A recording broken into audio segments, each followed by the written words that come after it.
O setor de saneamento mudou nos últimos anos e tem mudado. E bom, o poder privado, o setor privado tem atuado com mais afinco nele. E a promessa é de mais investimentos para que a gente universalize o acesso do saneamento básico a toda a população brasileira. Para falar um pouquinho, trazer o panorama do setor, das evoluções e também das empresas que estão em vias de serem privatizadas ou que têm um horizonte ali a planejamento de privatização para elas, hoje eu converso com o Daniel Travitsky, que é analista de Research aqui da Safra Corretora. Tudo bem, Daniel? Como é que você está? Oi, Thiago, tudo bem? Obrigado pelo convite. Vamos lá.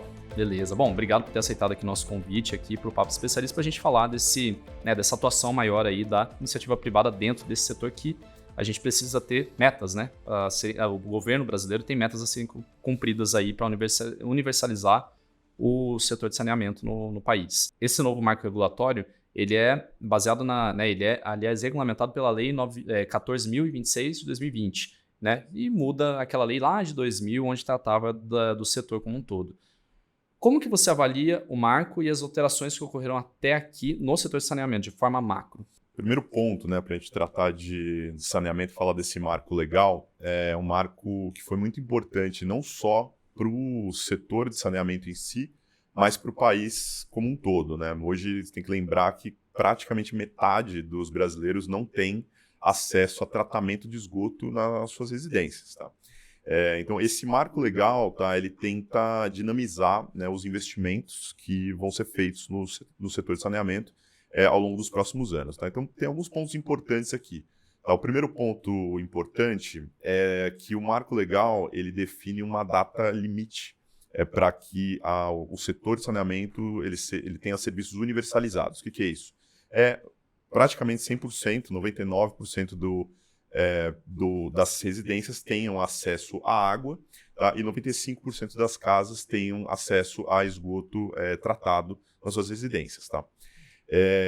A data limite para isso é o ano de 2033. Tá? Então você tem aí pelo menos os próximos 10 anos de investimentos muito robustos para acontecerem nesse setor. O marco legal ele exige agora que as empresas que hoje fazem operação das concessões de saneamento, elas comprovem que possuem capacidade econômico-financeira para fazer esses investimentos de modo a que essa universalização seja atingida.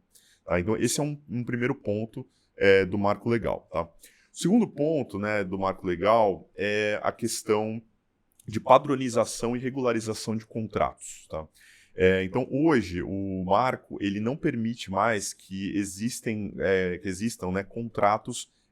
contratos de programa, que chamam, tá? Que são contratos feitos entre as empresas estaduais de saneamento e os municípios. Esses contratos, muitas vezes, quase na totalidade, eles não têm cláusulas de qualidade de serviço, eles não têm cláusula de universalização, de investimento mínimo. Tá? Então, esses contratos eles não podem mais existir. Também não podem mais existir aqueles contratos que chamam contratos precários, tá? Que são contratos que aí sim não tem nenhuma regularização mesmo, são contratos praticamente informais que são fechados ali para a prestação de serviço de saneamento. Todos esses vão precisar passar por um processo de licitação. Tá? E aqui você tem a abertura, eventualmente a abertura aqui para a participação de operadores privados, tá, no setor de saneamento. O Brasil já tem uma quantidade significativa de operadores privados nesse setor de saneamento, mas o marco legal ele dinamiza a participação desses operadores a partir de agora. Tá? É importante notar também, tá, que existe um outro ponto, tá? É a questão da segurança regulatória. Tá? Hoje, depois da aprovação do marco legal, a Agência Nacional de Águas, tá, a ANA, ela se tornou um órgão federal, ela já era um órgão federal, mas hoje ela é um órgão federal que atua mais ou menos como um regulador do setor. Tá? Ela desenha diretrizes, tá, contratuais, com cláusulas mínimas para esses contratos, para que esses contratos precários, esses contratos de programa, eles atendam minimamente os requisitos necessários ali, dado esses pré-requisitos mínimos aqui da Agência Nacional. Tá? E ele também atua como mediador de conflitos. Você lembra que hoje o setor ele é bastante descentralizado, no sentido de que as operações elas são feitas a nível municipal e a regulação ela também é municipal. Então, é importante você ter um ente federal que tenha uma visão geral e que faça a coordenação, né, dessa regulação aí que é descentralizada. Uhum, certo. Uma coisa que você comentou que é interessante, né? É sobre as licitações de forma regionalizada, né? Então, isso é importante porque, realmente, né, às vezes a gente tem uma cidade que é grande ali, vamos pegar um exemplo, não sei, Ribeirão Preto, às vezes, que é uma cidade maior. Você tem cidades pequenininhas ali que às vezes não valeria a pena, de repente, você ter ali uma empresa operando, né, na visão dela. Então, isso ajuda, né? É uma forma de aumentar como é que fala? Democratizar talvez mais ali o acesso mesmo das cidades pequenas a empresas, né, de saneamento que consigam fazer saneamento. É mais ou menos isso? Operar o saneamento da cidade. É isso? É isso. O que a gente chama, né, tem um jargão aí que o pessoal fala, né, que isso aqui é o conceito do filé com osso, né, como você compra um filé, mas que ele vem o osso junto, né, ou seja, o filé ali é aquela cidade, né, em que a operação ela já está funcionando, os investimentos já estão feitos e que quando você vai operar, você consegue realmente fazer com que a operação seja lucrativa. Nós não precisamos fazer um investimento tão grande assim. E o osso, né, são aquelas cidades que não têm infraestrutura, que vão demandar um investimento mais pesado, mas que também não tem renda, não tem uma população e uma economia mais dinamizada. Então, elas necessariamente, ou na maioria dos casos, elas vão ser operações deficitárias. Né? Então, e aí, né, para um operador, seja ele privado, seja ele estatal, um operador que seja, ele vai ter uma operação, né, nesse tipo de cidade que é deficitária, e aí poderia haver um desincentivo para investimentos. Da forma como foi desenhado o marco legal, isso não acontece, né? Porque essa licitação regionalizada, ela incentiva justamente o investimento nesses municípios menores, enquanto você opera também o município grande, que é lucrativo, e você consegue ter um equilíbrio econômico-financeiro aqui que você incentive, né, esse tipo de investimento, e aí, de fato, você atinge a universalização do serviço. Essa organização das regiões, tá, dessas micro-regiões que se chama, ela é uma coordenação que acontece entre o ente federativo, ou seja, o Estado, tá, onde esses municípios estão localizados. Os próprios municípios também fazem parte, tá, da gestão de governança dessas micro-regiões, tá? E aí cabe a esse interesse, né, e essa coordenação mútua você definir quais são os contornos, quais municípios estão, quais são as cláusulas de governança dessa micro-região, e aí quais são os requisitos e quais são as cláusulas para eventual licitação dessa micro-região. Então, agora que a gente deu esse review, né, de todo o marco regulatório e tudo mais, né, Daniel?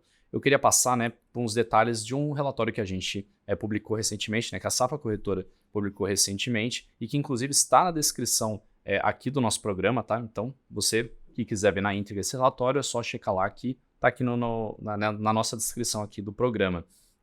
Justamente falando sobre o potencial, né, o potencial ali de valor, né, de captura de valor de algumas empresas empresas públicas, né, de saneamento básico, que estão em vias de ou tem ali um horizonte de privatização.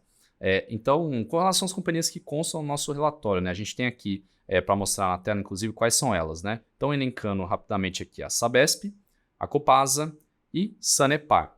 Então, 3 empresas aí grandes de saneamento. Com relação a essas que constam no nosso relatório, né, sobre o potencial de privatizações, vamos analisar primeiro as que estão com avaliação de alto performance que a gente vê aqui, né, que é Sabesp e Copasa. Então, ou seja, né, com bom potencial de crescimento ali com relação ao valor próprio. Essas duas empresas, tá, elas são cases puros de privatização mesmo, tá? Ou seja, né, os nossos modelos que constam nesse relatório, tá, eles estão ali tentando capturar alguns ganhos de eficiência e melhoria de custo, né? Ou seja, quando uma empresa passa por privatização, e a gente viu recentemente, né, 2 empresas passarem, a Eletrobras e a Copel, essas 2 empresas, o que a gente viu acontecendo? As empresas racionalizando o custo, ou seja, empresas que eram estatais, elas possuem algumas estruturas de custo que são única e exclusiva de empresas estatais, e essas estruturas de custo, elas não precisam necessariamente existir quando você tem uma gestão privada. Então, esse tipo de redução de custo, tanto uma racionalização de custo de pessoal, de gestão, de materiais, uma melhor gestão de recursos hídricos mesmo, e de materiais para tratamento né, de esgoto, e tanto a gestão do CAPEX, o investimento e o desenvolvimento em novas infraestruturas, prazos para desenvolvimento dessas novas infraestruturas, tudo isso tende a ser melhor gerido por um ente privado, e isso não sou eu que digo, isso é quando a gente compara realmente os resultados de empresas estatais e empresas privadas na média. A gente vê que isso acontece, o operador privado ele tende a ser mais eficiente, e aqui por uma lógica de gestão de custos mesmo. O que nós estamos assumindo aqui é que, dado uma privatização, tá, a empresa ela vai conseguir fazer uma gestão de custos mais eficiente, de modo que a tarifa colocada para ela consiga, de certa forma, ali, cobrir todos esses custos que a empresa vai incorrer. Um upside, tá, para esse base case, para essa base que a gente está colocando, né, que é esse cenário que a gente está colocando aqui, um upside para isso, né, seria você ter uma mudança regulatória. Tá? E uma mudança regulatória ela pode ser uma mudança no sentido de você atualizar os contratos para alguma coisa similar com os contratos que já existem hoje de saneamento no Brasil. Hoje, se a gente pegar em termos de múltiplos da base de ativos que essas empresas operam, elas operam historicamente no nível de 0,7 a 0,8 vezes, 0,7, 0,8 vezes a base de ativos. Operadores que são privados de distribuição de energia elétrica, por exemplo, que tem um esquema de regulação mais ou menos parecido, eles operam num múltiplo de 1,5 vezes, por exemplo, se a gente pegar uma média. Então, se a gente trouxesse, né, esses múltiplos para esses outros múltiplos de setor privado, teria uma valorização bastante significativa em relação ao que está precificado em tela hoje. Perfeito, Daniel. Bom, nosso tempo está estourando. Pedir para você retornar no próximo episódio para a gente seguir com o nosso papo aqui de saneamento, pode ser? Pode ser, Thiago. A gente volta no próximo episódio e fala mais um pouquinho. Perfeito. E bom, você fica aí, que no próximo episódio do Papo Especialista a gente continua essa conversa sobre o setor de saneamento e as empresas que estão em vias de ser privatizadas ou ainda há perspectiva, um plano futuro para elas. Então, não perca o próximo episódio. Até lá!